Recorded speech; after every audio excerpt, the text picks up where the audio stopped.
So today we are going to continue our previous lecture. Homeostasis का chapter हमने continue किया हुआ था, स्टार्ट किया हुआ था। जेपी फिजियोलॉजी का चैप्टर नंबर 4 है ये। आज हमने इसका mechanism of action of homeostatic system discuss करना है। उससे पहले हम थोड़ा सा होम्योस को एक बार रिवाइज कर लेते हैं। तो होम्योस्टेसिस हमारे पास प्रोसेस होता है इंटरनल इन्वायरमेंट की मेंटेनेंस का।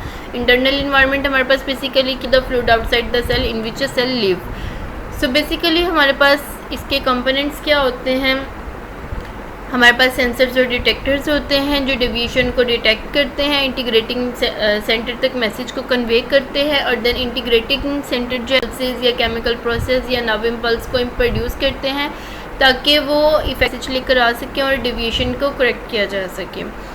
सो अगर हम इसका मैकेनिज्म देख लेते हैं तो homeostatic mechanism in the body is responsible for maintaining the normal function of various body system. अगर कोई भी चेंज आता है तो effector bring back the normal, beating और रिवर्सिंग द चेंज और spotting and accelerating the change depending upon the requirement of situation.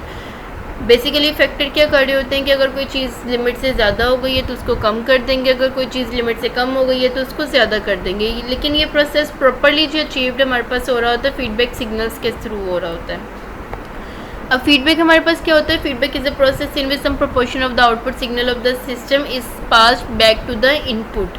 इस condition के अंदर ये हमारे पास प्रोसेस क्या होता है बेसिकली कि अगर कोई चीज़ ज़्यादा हुई है तो इफेक्टर्स ने उस चीज़ को कम करना है, लेकिन जब इफेक्टर उस चीज़ को कम कर रहे होंगे तो नॉर्मल लिमिट पे पहुंच के नेगेटिव फीडबैक जाएगा या फीडबैक सिग्नल जाएगा दोबारा इंटीग्रेटिंग सिस्टम तक कि ये चीज़ नॉर्मल हो गई है, अब इसको इससे ज़्यादा कम नहीं करना है। तो इफेक्टर तक मैसेज दोबारा आएगा कि इसको यहीं पे इनहिबिट कर दो, इससे ज़्यादा इसको कम नहीं करना है। एग्जाम्पल के थ्रू इसको आगे हम डिस्कस करते हैं तो ज़्यादा अच्छे से क्लियर हो जाएगा। तो फीडबैक हमारे पास 2 काइंड्स के होते हैं, 2 टाइप्स होती हैं। नेगेटिव फीडबैक होता है और पॉजिटिव फीडबैक होता है। अगर हम नेगेटिव फीडबैक को देख लेते हैं तो negative feedback is the one to which system react in such a way as to arrest the change or reverse the direction of change. After receiving a message, effector send negative feedback signal back to the system. Now the system stabilize its own function and make an attempt to maintain homeostasis. Example से हम इसको discuss करते हैं। अब basically हमारे पास क्या हुआ है, नॉर्मल लेवल ऑफ थायरोक्सिन है हमारे पास। डिवीशन अगर उसमें नहीं आई है तो वो नॉर्मल ही रहेगा। अगर तो वो हमारे पास इंक्रीज़ हो जाता है देन हमारे पास जो है वो इनहिबिशन होगी, और अगर वो हमारे पास डिक्रीज़ हो जाता है देन हमारे पास वो स्टिमुलेशन होगी। इनहिबिशन की वजह से क्या होगा, थायरोक्सिन की अमाउंट जो है सिक्रीशन जो है वो डिक्रीज़ हो जाएगी और नॉर्मल अमाउंट पे आ जाएगा। और स्टिमुलेशन से क्या होगा कि थायरोक्सिन की सिक्रीशन इंक्रीज़ हो जाएगी और देन वो नॉर्मल अमाउंट पे आएगा। यह हमारे पास था TSH थायराइड स्टिमुलेटिंग हार्मोन की example.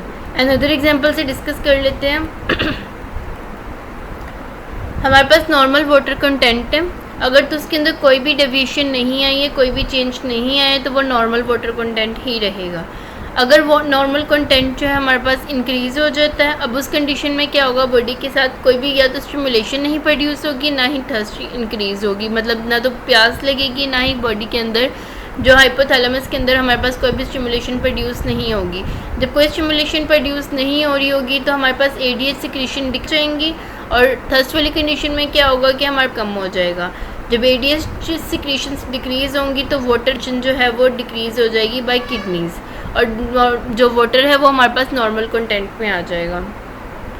On the other hand अगर हम देखते हैं कि वाटर कंटेंट अगर हमारे पास डिक्रीज़ हुआ है, वाटर कंटेंट अगर हमारे पास डिक्रीज़ हो जाता है तो उस कंडीशन के अंदर क्या होगा कि हमारे पास स्टिमुलेशन जाएगी ऑस्मो रिसेप्टर्स की हाइपोथैलेमस के अंदर, वो इंक्रीज़ कर देगा ADH सिक्रीशन का इंटेक जो है वो डिटेंशन जो है किडनी के अंदर वो ज़्यादा हो जाएगी।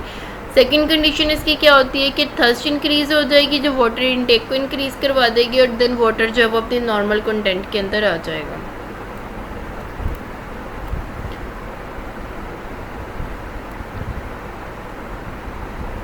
नेक्स्ट हमारे पास अब इसके अंदर उन्होंने एग्जांपल के थ्रू वही सारा कुछ एक्सप्लेन किया हुआ है जो एग्जांपल में अभी हमने डिस्कस किया है। अब पॉजिटिव फीडबैक अगर हम देख लेते हैं तो पॉजिटिव फीडबैक हमारे पास in which system react in such a way to increase the intensity of change in the same direction. अब उसके अंदर हमारे पास क्या हो रहा होता है कि अगर आपकी नॉर्मल कंटेंट आ गया तो बस सब कुछ ठीक है, मतलब उसके अंदर फर्दर आपको किसी भी चीज़ को इंक्रीज़ करने की या डिक्रीज़ करने की ज़रूरत नहीं है।